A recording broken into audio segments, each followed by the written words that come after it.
ಎಲ್ರ ಗಮನಕ್ಕೂ ತರ್ತಾ ಇದ್ದೀನಿ. ಹಾಗೇನೆ ಈಗ ನಮ್ಮ ನರೇಗಾ ಯೋಜನೆ ಬಗ್ಗೆ ಇಷ್ಟೆಲ್ಲ ಹೇಳಿದೀನಿ. ಹಾಗೇನೆ ಅನುದಾನ ಎಷ್ಟು ಬಂದಿದೆ ಮತ್ತೆ ಇಷ್ಟು ಕಾಮಗಾರಿಗಳು ಆಗಿದಾವೆ ಅಂತ ತಮ್ಮೆಲ್ಲರ ಗಮನಕ್ಕೂ ತಂದಿದ್ದೀನಿ.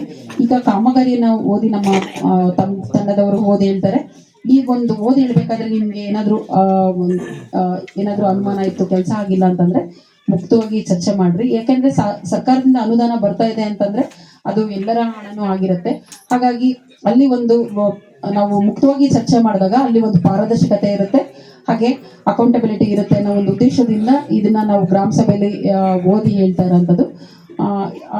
ಅದಕ್ಕೋಸ್ಕರನೇ ಈ ಒಂದು ಸಭೆನ ಪ್ರತಿ ವರ್ಷ ನಾವು ಸಾಮಾಜಿಕ ಪರಿಶೋಧನಾ ಅಂತ ಹೇಳಿ ಮಾಡಿ ಮುಕ್ತವಾಗಿ ಚರ್ಚೆ ಇರಬೇಕು. ಎಲ್ಲದೂ ಅನುದಾನ ಓದಿ ತಮ್ಮ ಮುಂದೆಗಡೆನೆ ಓದಿ ಹೇಳ್ಬೇಕು ಅನ್ನೋ ಉದ್ದೇಶದಿಂದ ಈ ಒಂದು ಗ್ರಾಮ ಸಭಾ ಆಯೋಜಿಸ್ತಾ ಇರೋದು.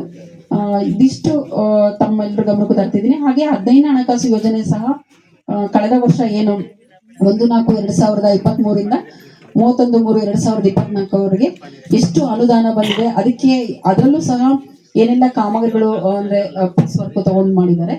ಹಾಗೇನೆ ಬೀದಿ ದೀಪಕ್ಕಾಗಿರ್ಬೋದು, ಮತ್ತೆ ಕುಡಿಯ ನೀರಿಗಾಗಿರ್ಬೋದು, ಇದಕ್ಕೆಲ್ಲ ಖರ್ಚನ್ನ ಭರಿಸಿದ್ದಾರೆ. ಅದು ಸಹ ಕೇಂದ್ರ ಸರ್ಕಾರದಿಂದ ಈ ಮೂಲಭೂತ ಸೌಕರ್ಯ ಗ್ರಾಮ ಪಂಚಾಯತಿ ವ್ಯಾಪ್ತಿಯಲ್ಲಿ ಮೂಲಭೂತ ಸೌಕರ್ಯಕ್ಕೋಸ್ಕರನೇ ಸಹ ಅನುದಾನ ಬಿಡುಗಡೆ ಆಗ್ತಾ ಇರೋಂಥದ್ದು. ಹಾಗಾಗಿ ಅದನ್ನು ತಮ್ಮೆಲ್ಲರ ಗಮನಕ್ಕೂ ಓದಿ ಹೇಳ್ತಾರೆ. ಮತ್ತೆ ಇನ್ನು ಏನಾದ್ರೂ ನಿಮ್ಗೆ ಅವಶ್ಯಕತೆ ಇದೆ ಕೆಲ್ಸದ್ದು, ಮತ್ತೆ ಎಲ್ಲೆಲ್ಲಿ ಕಾಮಗಾರಿಗಳು ಅನುಷ್ಠಾನ ಆಗ್ಬೇಕು ಅಂತ ನಿಮಗೆ ಅನ್ಸಿದ್ರೆ ಇಲ್ಲಿ ಮುಕ್ತವಾಗಿ ಚರ್ಚೆ ಮಾಡ್ರಿ ಅಂತ ಹೇಳ್ತಾ, ಇದುವರೆಗೂ ಮಾತಾಡಕ್ಕೆ ನೀವೆಲ್ಲರೂ ನನಗೆ ಅವಕಾಶ ಮಾಡಿಕೊಟ್ಟಿದ್ರೆ ಎಲ್ರಿಗೂ ಧನ್ಯವಾದ ಹೇಳ್ತೀನಿ. ನಮಸ್ಕಾರ. ಜೈ ಹಿಂದ್.